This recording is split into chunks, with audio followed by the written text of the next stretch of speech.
read your mind.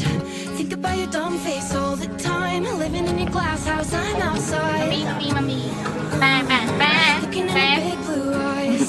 Did it just to hurt me and make me cry? Smiling through it all, yeah, with that's all. my life. Now I'm sure. Now I'm positive. I should have worn her. សួស្តីអ្នកទាំងអស់គ្នាស្វាគមន៍មកកាន់ vlog ថ្ងៃទី1នៃដំណើរកម្សាន្តទៅកាន់សៀងហៃឥឡូវពួកយើងបាន check in រួចរាល់ហើយក៏បានថតរូបអនុស្សាវរីយ៍ខ្លះៗដែរថតរូបរួចរាល់យើងក៏បានទៅកែដើម្បីរងចាំការហោះហើរដោយសារជាក់ស្ដែង flight របស់យើងពេលហ្នឹងគឺម៉ោង 11 ថ្ងៃដែលចឹងទៅយើងនៅសល់ពេលច្រើនសម្រាប់ទៅថតរូបហើយមួយថតស្រែតដែរអូខេបន្ទាប់ពីរងចាំអស់រយៈពេលកន្លះម៉ោងជាងយើងក៏ដល់ពេលដែលត្រូវហោះហើរដែរជាដំបូងយើងហោះពីភ្នំពេញទៅហុងកុងហើយបានហោះពីហុងកុងទៅសៀងហៃOh my god អ្នកទាំងអស់គ្នានេះគឺជា view ដែលខ្ញុំបានជួបស្អាតជាងគេនៅដល់ឆ្នាំ 2026 មកអូខេបន្ទាប់ពីហោះរយៈពេលជិត10ម៉ោងជាងឥឡូវយើងបានមកដល់សៀងហៃហើយម្នាក់ហោះណាតែទឹកមុខសប្បាយរំភើបហ្មងអូខេដោយសារយើងមកដល់សៀងហៃរៀងយប់ដែរចឹងយើងមានហូបស៊ុបនៅក្រោមស្ថាគារតែឆ្ងាញ់ហាងនឹងឆ្ងាញ់មែនអ្នកទាំងអស់គ្នាចាហើយពេលទៅដល់ចឹងក៏អត់ភ្លេចរឿងទៀនវ៉ៃម៉ៃដែរកុំយូរហើយគឺឆាជីហើយមួយរៀបអូខេដោយសារសកម្មភាពថ្ងៃនេះមានតែប៉ុណ្្នឹងទេ See you vlog day 2អ្នកទាំងអស់គ្នាសួស្តីអ្នកទាំងអស់គ្នាស្វាគមន៍ម្ដងទៀតមកកាន់ vlog ថ្ងៃទី2នៃដំណើរកម្សាន្តសៀងហៃថ្ងៃនេះយើងញ៉ាំអាហារពេលព្រឹករួចនៅស្ថានភាពយើងក៏មានគោលដៅរបស់យើងគឺទៅ Disneyland សម្រាប់ vlog Disneyland លើកនេះគឺអត់ detail ដូចលើកមុនទេតែបើសិនជាអ្នកទាំងអស់គ្នាចង់មើល detail អាចទៅមើល vlog មួយទៀតដែលខ្ញុំបានផុសក្នុងខែ2បានឥឡូវយើងថតរូបជុំគ្នាសិនហើយតិចទៀតបានយើងដើរចូលទៅក្នុងសួនកម្សាន្ត Disneyland ទាំងអស់គ្នាពីមុនធ្លាប់បានឃើញទស្សនវិជ្ជាទាំងអស់ហ្នឹងគឺនៅក្នុង movie ឬនៅក្នុងទូរទស្សន៍តែឥឡូវបានមកដល់ជាក់ស្ដែងគឺពិតជាស្រស់ស្អាតមែនតើគឺលើសពីការក្រងទុករបស់ពួកយើងទៀតហើយសម្រាប់សំណង់អគារការ design ការតុបតែងគឺពិតជាខ្ជិលខ្ជួតមែនតើលើកដំបូងនាំប៉ាម៉ាក់មក Disneyland សម្រាប់ពួកគាត់គឺមានអារម្មណ៍រំភើបដូចពួកយើងអញ្ចឹងដោយសារតែលើកទី1ចំណៃអារម្មណ៍និងចំណៃចក្ខុគឺវាផ្សេងគ្នាដែលពួកគាត់អាចធ្លាប់ឃើញពីមុនឥឡូវកន្លែងទី1ដែលយើងត្រូវទៅលេងនោះគឺ 5D Zootopia ហើយនេះគឺជាសកម្មភាពខ្លីៗដែលពួកយើងបានលេងនៅក្នុងសួនកម្សាន្ត 5D Zootopia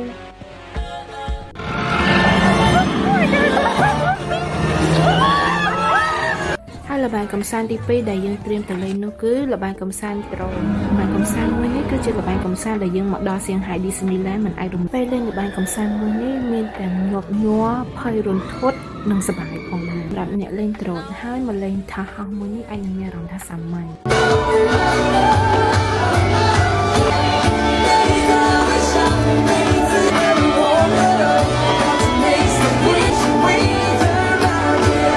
បន្ទាប់ពីបានទស្សនាក្បួនដង្ហែតុក្កតារួចរាល់យើងក៏បានចាក់ចេញពី Disneyland ក្នុងរយៈពេលប្រហែលម៉ោងដើម្បីទៅទស្សនាកន្លែងកម្សាន្តនៅក្នុងក្រុងហើយកន្លែងដំបូងដែលយើងត្រូវមកនោះគឺ Starbucks ដែលធំជាងគេនៅសៀងហៃ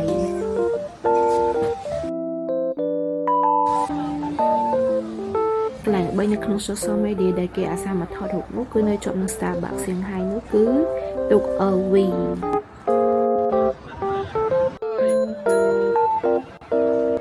ហើយកន្លែងបន្ទាប់ដែលយើងត្រូវទៅនោះគឺ The Bond ដែលគេហៅថា White Town ខ្ញុំ recommend ឲ្យអ្នកទាំងអស់គ្នាមកពេលយប់ដោយសារពេលយប់ស្អាតជាងពេលថ្ងៃដាច់តែតោះត្រង់ថាពេលយប់មានមនុស្សច្រើនមែនតើអាចពិបាកថតរូបបន្តិចអ្នកទាំងអស់គ្នាហើយសម្រាប់អ្នកដែលអត់ទាន់មាន budget គ្រប់គ្រាន់អាចមកខាងសៀងហៃនេះបានដោយសារតែ vibe នៅទីនេះវាប្រហាក់ប្រហែលនឹងខាងអឺរ៉ុបដែរ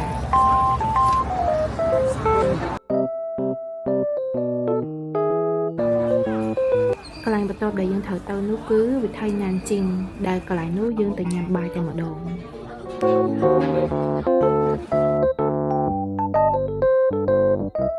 ញ៉ាំឆ្អែតហើយពួកយើងក៏បានដើរលេងនៅម្ដុំវិថីណានជីងដូចគ្នាកន្លែងនោះមនុស្សច្រើនមែនតើអ្នកទាំងអស់គ្នាមើលតែរូបភាពទៅគឺដឹងហើយ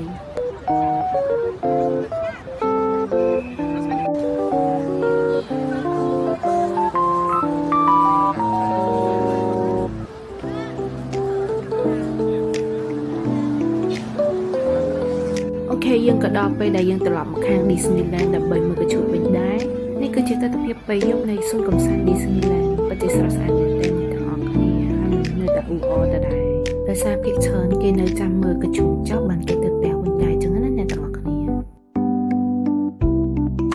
អូខេដល់ពេលសូវកញ្ចក់អីចឹងជិះមើលទាំងអស់គ្នាថាវាស្រស់ស្អាតប៉ុណ្ណាដែរ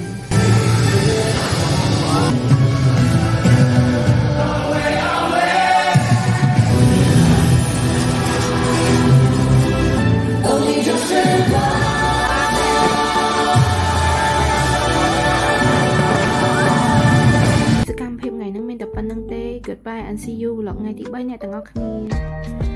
សួស្តីអ្នកទាំងអស់គ្នាសូមគុំម្ដងទៀតមកកាន់ vlog ថ្ងៃទី3នៃដំណើរកម្សាន្តសៀងហៃនិងប៉េកាំងសម្រាប់ថ្ងៃទី3នេះដែរពួកយើងបានទៅខាង Oriental TV Tower ដែលគេហៅថាប៉មប៉េកាំងនិងជាភាសាចិនគេហៅថាតុងប៉ាំងនិងជូដែលទីនោះមានរយៈកម្ពស់រហូតដល់200ជាងជាន់ឯណោះដូច្នេះថ្ងៃនេះពួកយើងបានទៅលេងទៅដល់ជាន់273នៃ Oriental TV Towerនៅពេលដែលយើងឈរនៅជាន់273យើងអាចនឹងមើលឃើញទេសភាព360ដឺក្រេនៃទីក្រុងសៀងហៃបានតែដល់ពេលសម័យនោះបើសិនជាឥឡូវយើងឈរនៅជាន់ទី270ជាងជាន់ហើយឈរនៅលើកញ្ចក់តែអ្នកទាំងអស់គ្នាអារម្មណ៍ដែរអត់ទេមុនដំបូងខ្ញុំក៏ភ័យដែរអ្នកទាំងអស់គ្នាតែខ្ញុំភ័យដល់បងខ្ញុំក៏ភ័យមែនតើក៏ខ្លាចសើតហ្មងពេលហ្នឹងម្នាក់អស់សំណើជាងខ្លួនមកដោយសារតែឃើញគាត់ភ័យពេកព្រោះ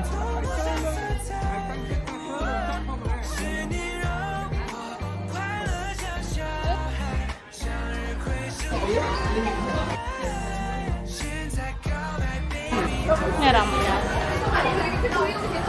អារម្មណ៍ថារំភើបចេញពីបេះដូងអានេះរំភើបណាស់មានអារម្មណ៍មិនដែរមក照着那个我们轮廓，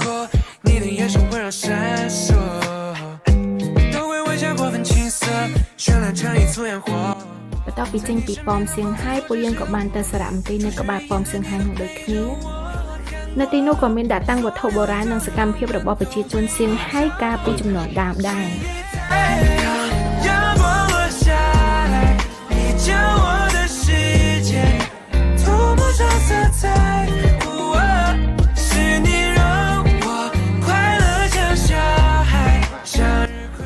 ពីទស្សនានៅសារមន្ទីររួចរាល់ពួកយើងក៏បានមកដល់ឆាំងហងмяវដែលជាព្រះវិហារមួយដែលល្បីនៅទីក្រុងសៀងហៃដែលគេតែងតែមកអុជធូបសុំសេចក្តីសុខសម្រាប់ព្រះវិហារបើកឲ្យភ្ញៀវចេញចូលគឺចាប់ពីម៉ោង8ព្រឹករហូតដល់ម៉ោង5ល្ងាចចំណែកឯសម្បត្តិវិញគឺ free អ្នកទាំងអស់គ្នាអាចចូលទស្សនាបានដោយសេរីបន្ទាប់មកទៀតយើងក៏បានទៅខាង Event Garden ដែលនៅទីនោះបានតាំងបង្ហាញពាក់ព័ន្ធនឹងពិធីភ្លើងពណ៌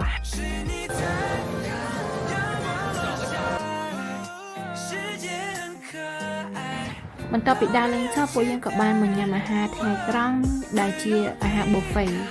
ញ៉ាំអាហារ buffet ចប់យើងក៏ដល់ម៉ោងដែលត្រូវទៅប៉ៃជីងហើយលើកនេះជាលើកទី1របស់ខ្ញុំដែលបានជិះរថភ្លើងបឿនលឿនជាមួយនឹងក្រុមគ្រួសារដោយសារតែទី1ធ្លាប់តែជិះជាមួយមិត្តភក្តិមានអារម្មណ៍សប្បាយដល់លុយមកទៀតឥឡូវបន្ទាប់ពី6ម៉ោងយើងបានមកដល់ប៉ៃជីងហើយមុនដំបូងដែលទៅដល់ប៉ៃជីងគឺទៅរកឲ្យញ៉ាំដោយសារយើងញ៉ាំតាំងថ្ងៃរហូតដល់ឥឡូវអត់បានញ៉ាំអីទេអូខេ vlog សៀងហៃមានតែប៉ុណ្្នឹងទេ see you vlog ប៉ៃជីងអ្នកទាំងអស់គ្នា